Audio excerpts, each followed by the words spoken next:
Hey everyone, welcome back to my channel. नमस्कार and जय जगन्नाथ सांग मैंने आशा करुँचे आपण मैंने सुस्थ थे, बहुत भलरे थे। भगवान का कृपा दृष्टि आपण मानक उपरे सर्वदा एमती थाउ, आपण सुस्थ जीवन यापन करंतु। पूर्वर भगवान श्री जगन्नाथंकर विषय आम बहुत बहुत सारा कथा होइचे। वर्तमान आज मु नहीं आसी गोटे भगवान को उपरे भगवान को भक्तिर एक सुंदर उदाहरण जहाँकि दासिया बाउरी विषय आम कथा हवा। पूर्वपरि मु कही रखुची, जदि आपण मैंने मो कथार किसी त्रुटि लक्ष्य करुँच तेबे कथा को धरिबे नाही। कौन सी कहा मनरे मध्य दुख दबा किंबा लोकों को मन को कष्ट करने मोर उद्देश्य नाही। भगवान को विषय रे शुद्ध मनरे मु किसी कहवाक चाहूँगी। जदि चैनल को नुआ आसी तेरे सब्सक्राइब निश्चय करूँ, कहीं आग को बहुत सारा बहुत भल भल कथा आम भगवान को विषय रे हो पारिबा। वीडियो जदि भल लगुच आप लाइक करूँ, शेयर करूँ, निश्चय कमेंट करूँ। चलतु आम ए जाना दासिया बाउरी भक्ति कथा। भक्तिर महिमा और दासिया बाउरी जन्म भाग 1। प्रथम परम पूज्य महाप्रभु श्री जगन्नाथ, बड़ ठाकुर श्री बलभद्र, माँ सुभद्रा एवं सुदर्शन महाप्रभु चरण रे कोटि कोटि प्रणाम।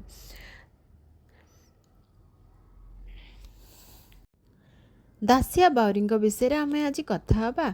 जी कि जड़े राजा नथिले, पंडित नथिले, धनी नथिले, किंतु तांको भक्ति एते गभीर थिला जे स्वयं महाप्रभु जगन्नाथ तांको प्रेमर डाक को स्वीकार करथिले।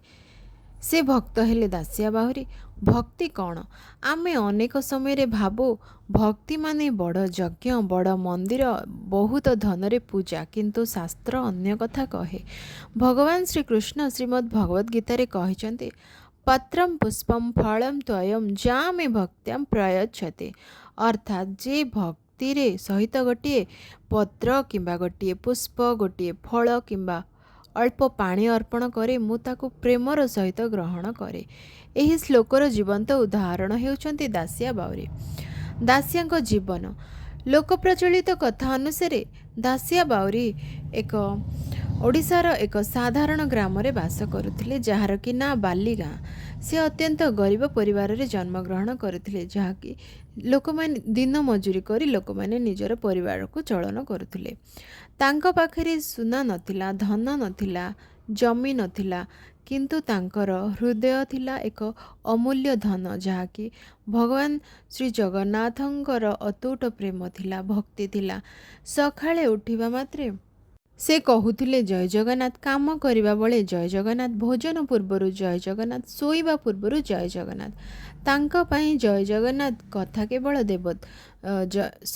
तांको पई भगवान श्री जगन्नाथ केवल देवता नुहे, से थिले पिता, माता, बंधु और सर्वस्व। प्रतिदिन से कहूथिले जय जगन्नाथ प्रभु, आज दिनटी तुम नाम रे आरंभ हो। तांको मुखरु सबुबेले गोटे कथा, कालिया शांति जहा करिबे सेटा मंगल पाए। लोकों पाखरे बहुत धन थाई मध्य लोक मानक पाखरे शांति नथिला, किंतु दासिया बाउरी पाखरे थिला शांति।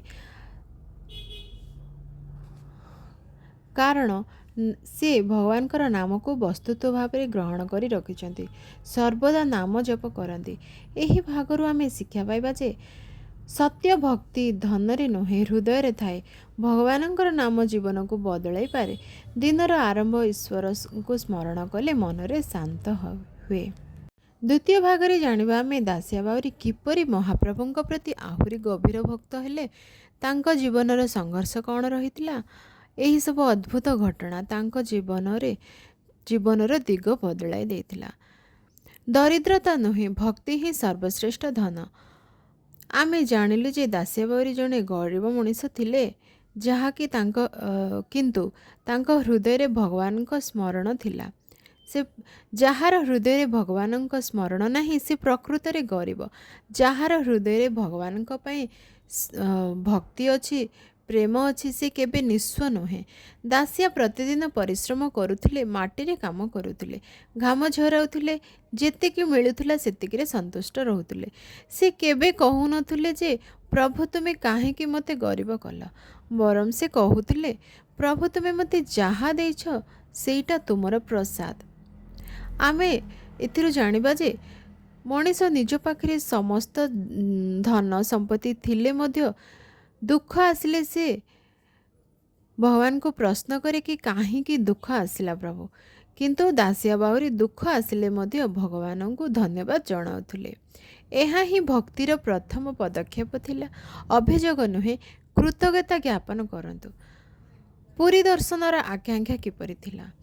ଦାସିଆଙ୍କ ମନରେ ଗୋଟିଏ ଇଚ୍ଛା ଥିଲା, ଥରେ ଯଦି ପୁରୀ ଯାଇ ମୋର କାଳିଆ ସାଆନ୍ତକୁ ଦେଖିପାରନ୍ତି କି। କିନ୍ତୁ ସେତେବେଳେ ପୁରୀ ଯିବା ସହଜ ନଥିଲା। ଦୂର ରାସ୍ତା, ଅର୍ଥର ଅଭାବ ଓ ସାମାଜିକ ବାଧା ଥିଲା। ତଥାପି ଦାସିଆ ନିରାଶ ହେଲେ ନାହିଁ। ସେ ଭାବିଲେ, ମୁଁ ଯଦି ପୁରୀ ଯାଇପାରୁନି, ମୋର ଭକ୍ତି ତ ପୁରୀ ଯାଇ ପହଞ୍ଚି ପାରିବ। ଏହି କଥାରେ ଗଭୀର ଶିକ୍ଷା ରହିଛି। ଭଗବାନଙ୍କ ପାଖକୁ ପହଞ୍ଚିବା ପାଇଁ କେବଳ ପାଦରେ ଚାଲିବା ଦରକାର ନୁହେଁ, ହୃଦୟରେ ପ୍ରେମ ଥିଲେ ମଧ୍ୟ ଭଗବାନଙ୍କୁ ପହଞ୍ଚି ହେବ। ନାମସ୍ମରଣର ଶକ୍ତି। ଦାସିଆ କାମ କରିବା ବେଳେ ମଧ୍ୟ ସବୁବେଳେ ନାମ ଜପ କରୁଥିଲେ, ଜୟ ଜଗନ୍ନାଥ ଜୟ ଜଗନ୍ନାଥ। ତାଙ୍କ ପାଇଁ ଏହା କେବଳ ଶବ୍ଦ ନୁହେଁ, ଶ୍ୱାସ ଥିଲା। ଏଠାରେ ଆପଣ କହିପାରିବେ,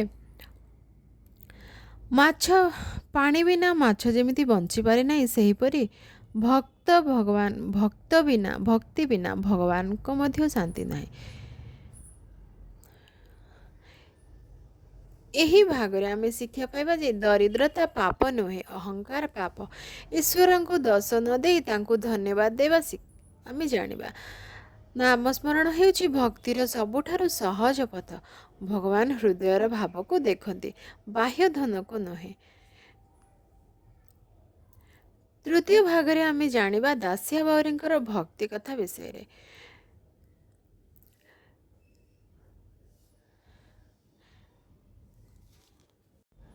ଭକ୍ତର ମନରେ ଗୋଟିଏ ଇଚ୍ଛା ଥିଲା। ଦିନେ ଦାସିଆ କ୍ଷେତରେ କାମ କରୁଥିଲେ। ହଠାତ୍ ତାଙ୍କ ନଜର ଗୋଟିଏ ସୁନ୍ଦର ନଡ଼ିଆ ଉପରେ ପଡ଼ିଲା। ସେହି ନଡ଼ିଆଟିକୁ ହାତରେ ନେଇ ବହୁତ ସ୍ନେହରେ ଦେଖିଲେ। ତାଙ୍କ ମନରେ ଗୋଟିଏ ଭାବ ଆସିଲା, ଏହି ନଡ଼ିଆଟିକୁ ମୁଁ ମୋ କାଳିଆ ସାଆନ୍ତଙ୍କୁ ଅର୍ପଣ କରିବି। ତାଙ୍କ ଆଖିରେ ଲୁହ ଭରିଗଲା। ସେ କହିଲେ, ପ୍ରଭୁ, ମୋ ପାଖରେ ରାଜାମାନଙ୍କ ପରି ସୁନା ନାହିଁ, ଧନୀମାନଙ୍କ ପରି ମୂଲ୍ୟବାନ ଭୋଗ ନାହିଁ। ଏହି ନଡ଼ିଆଟି ହିଁ ମୋର ସର୍ବସ୍ୱ। ଯଦି ମୋର ପ୍ରେମ ସତ୍ୟ, ତେବେ ଏହାକୁ ନିଶ୍ଚୟ ଗ୍ରହଣ କରିବେ। ଏଠାରେ ଆମେ ଭାବିବା ଯେ ଭଗବାନଙ୍କୁ କ'ଣ ଦରକାର? ସୁନା, ରୂପା, ହୀରା ନା କିଛି ସମ୍ପତ୍ତି?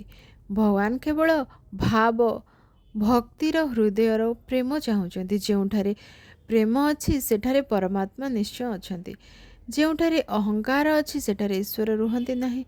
ଦାସିଆଙ୍କ ପ୍ରାର୍ଥନା। ଦାସିଆ ନଡ଼ିଆଟିକୁ ହୃଦୟରେ ଲଗାଇ କହିଲେ, ହେ ଜଗତର ନାଥ, ମୁଁ ତୁମକୁ ଦେଖିପାରୁନି, ମୁଁ ପୁରୀ ଯାଇପାରୁନି, କିନ୍ତୁ ମୋତେ ଦେଖୁଛ ତୁମେ।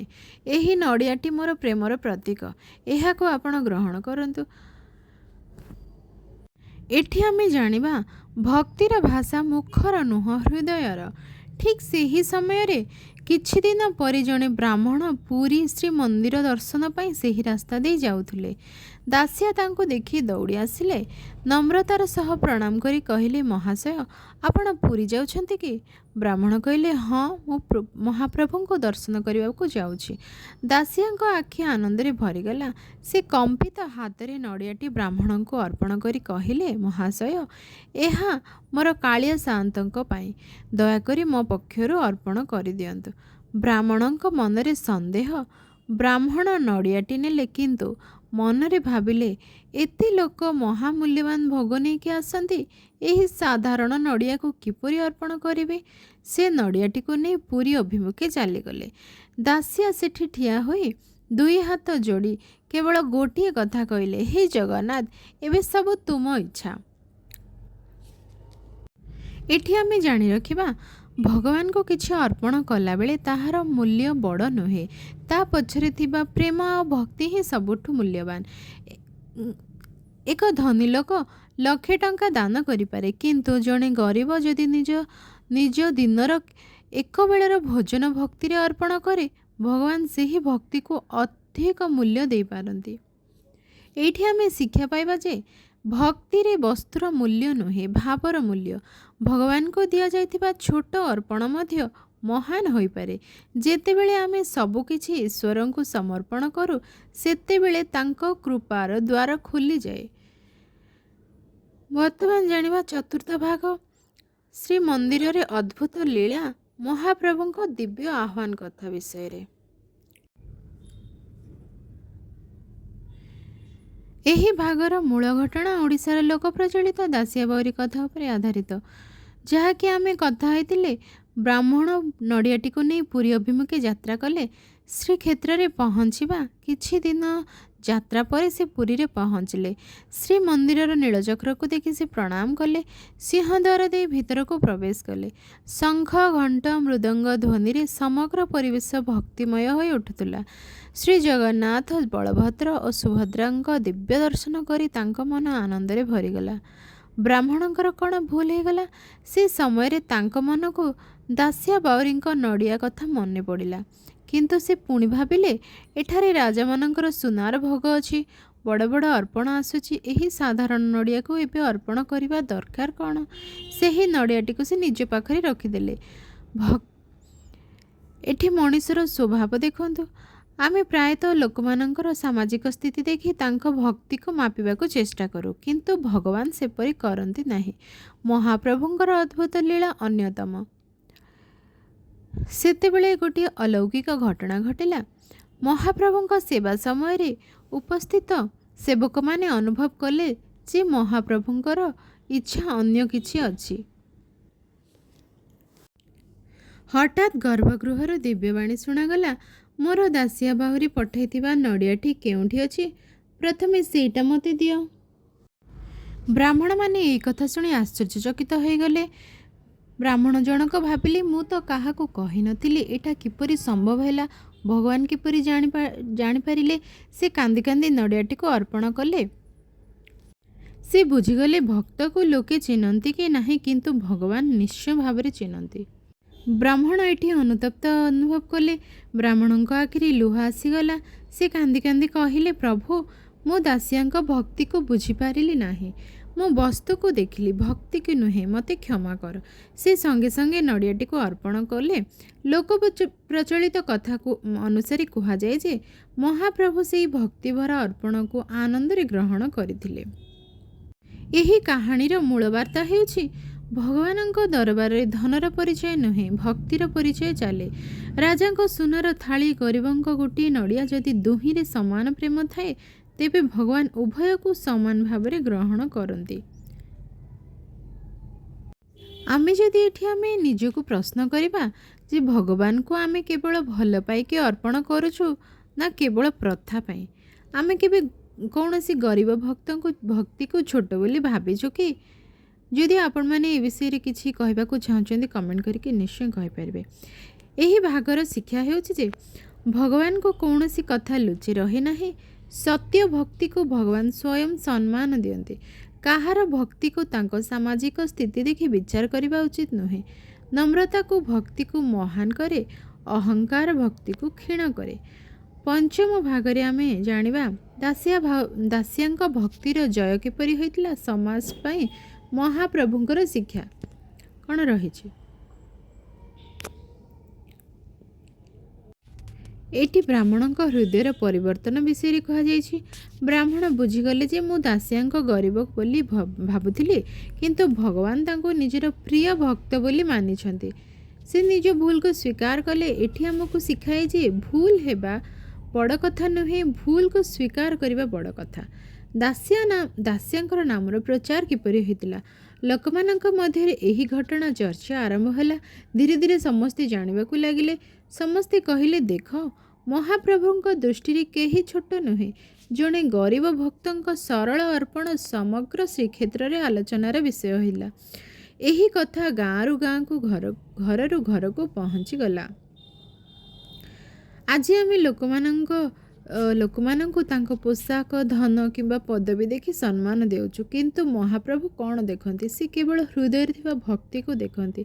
ଯେପରି ଫୁଲର ବାହାର ରଙ୍ଗଠାରୁ ତାହାର ସୁଗନ୍ଧ ଅଧିକ ମୂଲ୍ୟବାନ, ସେହିପରି ମଣିଷର ବାହ୍ୟ ପରିଚୟ ଠାରୁ ଅନ୍ତରରେ ଥିବା ଭକ୍ତି ଅଧିକ ମୂଲ୍ୟବାନ।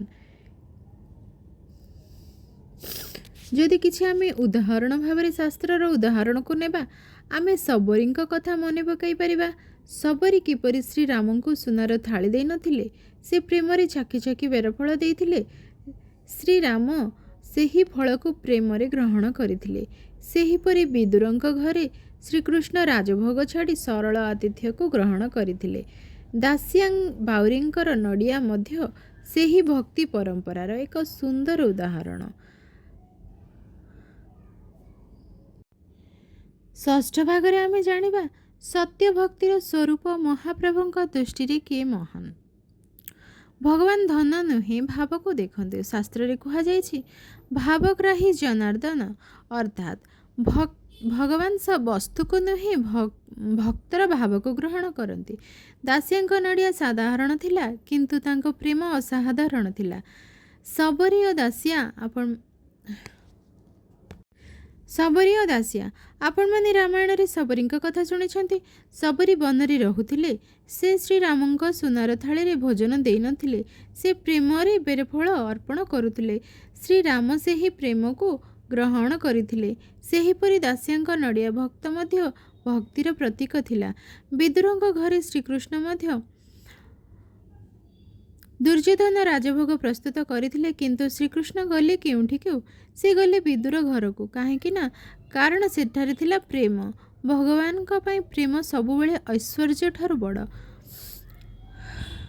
आमे आज पूजा पर्व कले बहुत सारा खर्च करछे, किंतु कौनसी दोष नहीं। किंतु गोटे प्रश्न रहुछि जे आमे पूजा रे प्रेम अछि कि? आमे सेतिकी प्रेम और श्रद्धार सह पूजा करुछे कि? जदि प्रेम नाही तेबे बड़ पूजा मध्य अधूरा हो जाउछि। जदि प्रेम अछि तेबे गोटे तुलसी पत्र मध्य महाप्रभुंकर अति प्रिय। दासियांक जीवन रु आमे शिक्षा कौन मिलिबो, कौन पाई परिबा? दासिया केबे कहि नथिले मो बड़ भक्त। से सबुबेले निजको महाप्रभुंकर दास बोली मानुथिले। सेथिपई तांको नाम हैला दासिया, अर्थात भगवान भगवानकर दास। आमे जदि पचारिबा मु पूजा करुछि कि देखा देखि पाई, दान करुछि कि प्रशंसा पाई, मो हृदय रे सत्य जगन्नाथंकर प्रेम अछि कि नहीं, ए विषय रे आपण जदि किछि कहबाको चाहते तो निश्चय कमेंट करिकि कहि परिबे। एही भागरे आमे शिक्षा करिबा। शिक्षा मिलिबो जे भक्ति रे अहंकार स्थान नाही। प्रेम सह करा जाइथिबा छोट छोट सेवा मध्य महान अटे। भगवान को प्रभावित करिवार एकमात्र पथ हेउछि शुद्ध हृदय। सप्तम अध्याय रे आमे जानिबा दासिया बाउरींकर भक्ति काहेकि अमर, महाप्रभुंको समदृष्टिर वार्ता कौन रहितिला, भक्तिर परिचय कौन?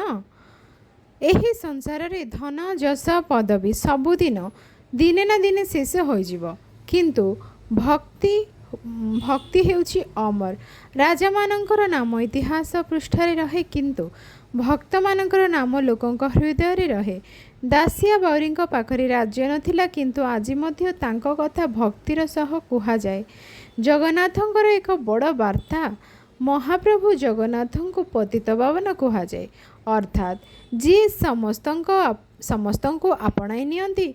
एही कहानी आमको से जिनस शिखाए। भगवानंक द्वार रे केही बड़ नुहे, केही छोट नुहे, समस्ते तांको पई समान, तांकर संतान। आमे जदि मंदिर को जाई कौन मागू? धन, चाकरी, सुख, स्वास्थ्य एसबू मागिबा भूल नुहे, किंतु दासिया कौन मागिथिले? हे प्रभु मोर प्रेम को ग्रहण कर। एहा ही भक्तिर सर्वोच्च अवस्था। एक सुंदर उदाहरण। दुई जन पिला तांको माँ को उपहार देले। जड़े दामी सुनार हार देला, अन्य जड़े निज हाथ रे तैयारी करथिबा गोटे छोट फूल देला। माँ केउटा अधिक भल पाइबे? जोंथिरे प्रेम अधिक थिबो। सेहीपरि महाप्रभु दासियांक नड़िया को प्रेम बोली देखिथिले। आम जीवन रे दासिया बाउरींकर किछि प्रभाव रहुछि कि? दासिया बाउरींकर कहानी केवल सुनिबा पई नुहे, एहाकु जीवन रे आनिबा पई।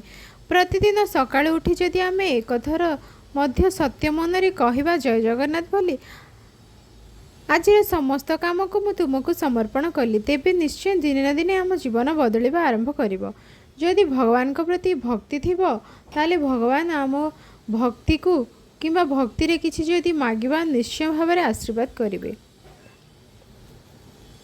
आमे भगवान को केवल दुखरे मन पकाऊ कि ना सुखरे मध्य धन्यवाद देऊ।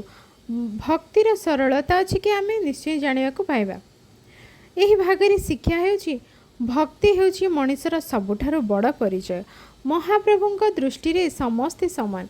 प्रेम रे करा जाउथबा छोट सेवा मध्य अमर होई पारे। दासिया बाउरींकर जीवन आमको नम्रता और समर्पण सिखाई दिए। अष्टम अध्याय रे आमे भक्तिर दार्शनिक व्याख्या कौन जानिबा। जगन्नाथ तत्व और दासिया बाउरींकर जीवन। भक्तिर तीनोटी स्तंभ रही। दासियांक जीवन आमको तीनोटी मूल शिक्षा देउछि। श्रद्धा विश्वास जहाँ आमे देखि पारुना तांको उपरे मध्य अतुट विश्वास रखिबा। समर्पण हे प्रभु मोर जहाँ किछि अछि सबु तुमर। नम्रता केबे निजको बड़ भक्त बोली न भाबिबा। भगवत गीतार बाणी हेउछि श्रीकृष्ण भगवत गीता नवम अध्याय 26 श्लोक रे कहचंती जे जहाँ कि पूर्वर आम कथा ही सारी। पत्रम पुष्पम फलम त्वयम जो मे भक्त्या प्रयच्छति। जी भक्तिर सहित पत्र फूल पुष्प मध्य अर्पण करे भगवान ताको प्रेमर सह ग्रहण करते। जगन्नाथ तत्व महाप्रभु जगन्नाथ को सर्वजनकर नाथ बोली कह जाए। से केवल राजांकर नुहे, केवल पंडितंकर नुहे, केवल धनींकर नुहे। से गरीब सरल निष्कपट भक्तंक मध्य प्रभु। एही कारणरू दास्यांक कहानी जगन्नाथ तत्व रे एक श्रेष्ठ प्रतीक। एही भागर शिक्षा हेउछि भक्तिर सार हेउछि प्रेम। समर्पण बिना भक्ति पूर्ण हुए नहीं। जगन्नाथ समस्तंकर महाप्रभु। से कौनसी भेदभाव करती नहीं। दासिया बाउरींकर जीवन आमको नम्रता विश्वास और प्रेमर पथ देखाए। नवम अध्याय आमे दासिया बाउरींकर भक्ति कथा विषय रे आम जीवन पाई दासिया बाउरींकर शिक्षा भक्ति किपरि जीवन को बदलाए बोली से विषय आमे जानिबा। दासिया बाउरींकर कहानी मिलुथिबा नैतिक आध्यात्मिक शिक्षा को आम जीवन रे शुद्ध सरल भाव में किपरि व्याख्या करा जायछि से विषय आमे जानिबा। प्रथम शिक्षा हेउछि भगवान को भल पांतु। दासिया बाउरी केबे भगवान को व्यवसाय भरी पूजा करि नथिले। से कहिथिले प्रभु मते एते धन दियो ताहेले मु तुमको भोग देबी। से केवल कहिथिले हे प्रभु मोर प्रेम को ग्रहण कर। यह ही सत्य भक्ति। द्वितीय शिक्षा हेउछि काहाकू छोट भावंतु नहीं। दासिया गरीब थिले। समाज रे तांकर बड़ परिचय नथिला किंतु महाप्रभु तांको सम्मान देले। आमे मध्य केबे कहार जाति धन किंबा पेशा देखि तांको छोट भाबिबा उचित नुहे। तृतीय शिक्षा हेउछि अहंकार को त्याग करिबा किपरि। अहंकार हेउछि भक्तिर सबुठार बड़ शत्रु। जेउठारे अहंकार अछि सेठारे ईश्वरंक कृपा टिकी रहे नाही। दासिया केबे निजर भक्तिर गर्व करि नथिले। चतुर्थ शिक्षा हेउछि नामस्मरणर शक्ति। प्रतिदिन सकाळे और संध्यारे जदि आमे एकथर मध्य भक्तिर सह कहिबा जय जगन्नाथ तेबे आम मनरे शांति और आश्रार भाव जाग्रत हेब। नामस्मरण मन को भगवान को सह जोड़ी रखिथाए। पंचम शिक्षा हेउछि सेवा ही भक्ति। केवल मंदिर को जीवा भक्ति नुहे। जहाँ को खाइबा दरकार थिबो ताको आमे किछि खाइबा खाद्य जोगाई परिबा।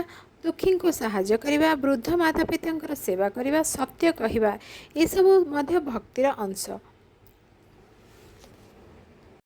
एही भागर शिक्षा हेउछि भक्ति जीवन को पवित्र करे। समस्त को सम्मान करिबा ही जगन्नाथ संस्कृतिर मूल वार्ता। सेवा और प्रेम बिना भक्ति अपूर्ण। नाम स्मरण मनुष्यर जीवन रे शांति आनी थाए। दशम अध्याय रे जानिबा दासिया बाउरी भक्ति कथा विषय रे। भक्तिर विजय महाप्रभुंकर शरणागतिर महिमा। यही भागरे लोक प्रचलित दासिया बाउरी कथार आध्यात्मिक शिक्षा को प्रवचन भावरे आमे जानी परिबा सुनी परिबा। आज आमे दासिया बाउरींकर जीवन रो एक महान सत्य शिखिलु। से राजा नथिले, से पंडित नथिले, धनी मध्य नथिले किंतु तांको पाखरे थिला अमूल्य संपद निष्कपट भक्ति जहाँ कि तांको अमर करी रखिथिला। महाप्रभुंकर वार्ता दासिया बाउरींको कहानी हमको कहे ଭଗବାନଙ୍କ ପାଇଁ ଧନ ଦରକାର ନାହିଁ କି ପଦବୀ ମଧ୍ୟ ଦରକାର ନାହିଁ, କିନ୍ତୁ ପବିତ୍ର ହୃଦୟରେ ତାଙ୍କୁ ଭକ୍ତି କରିବା ଦରକାର। ମହାପ୍ରଭୁ ଜଗନ୍ନାଥ ଭକ୍ତବତ୍ସଳ। ସେ ଭକ୍ତର ଜାତି ଧନ କିମ୍ବା ପଦବୀ ଦେଖନ୍ତି ନାହିଁ, ସେ ତାଙ୍କ ହୃଦୟକୁ ଦେଖନ୍ତି।